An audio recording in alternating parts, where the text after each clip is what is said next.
Hello everyone, আসসালামু আলাইকুম। কেমন আছেন সবাই? আশা করছি অনেক বেশি ভালো আছেন।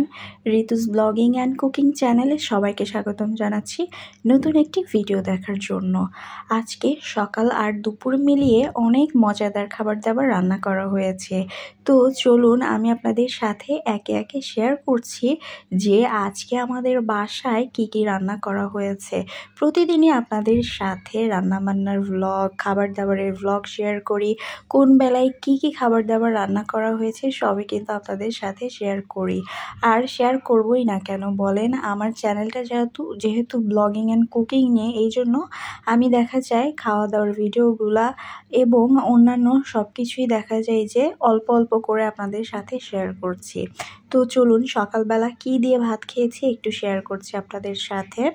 সকালবেলা এখানে নিয়ে নিয়েছি 1 প্লেট সাদা ভাত। আজকে একটু ভাতের পরিমাণটা বেশি নিয়ে নিয়েছি, কারণ আজকে আমার পছন্দের সব তরকারি বা ভাতের সাথে খাওয়ার জন্য যা লাগে সেটাই আসলে তৈরি করা হয়েছে।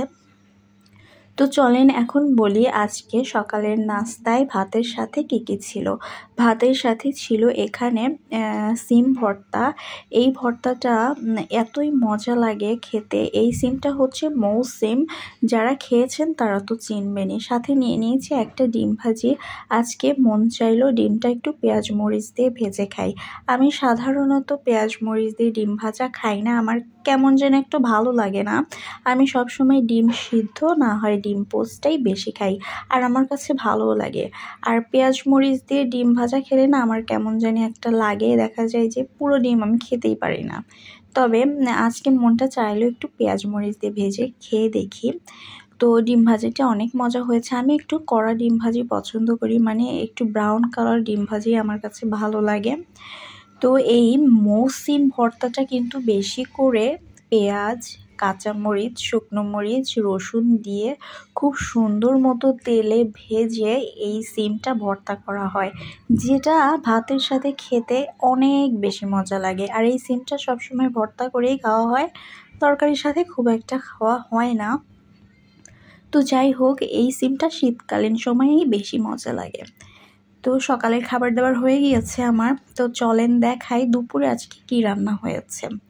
দুপুরে আজকে রান্না করা হয়েছে গরুর মাথার মাংস।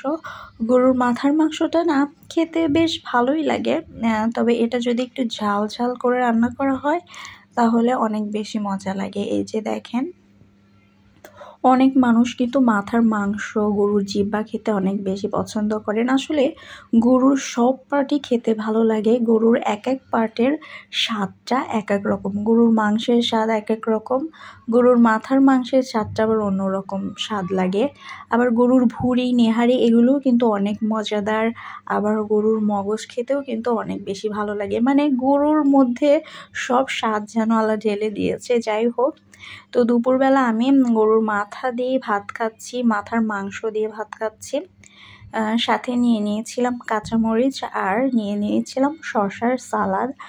অনেক ঝাল হয়েছিল, যদিও ঝাল হয়েছে তারপরও খেতে অনেক বেশি মজা হয়েছিল। তো আজকে শুধুমাত্র এগুলো দিয়েই খেয়েছি। এই ছিল আজকের ভিডিও। আল্লাহ হাফিজ।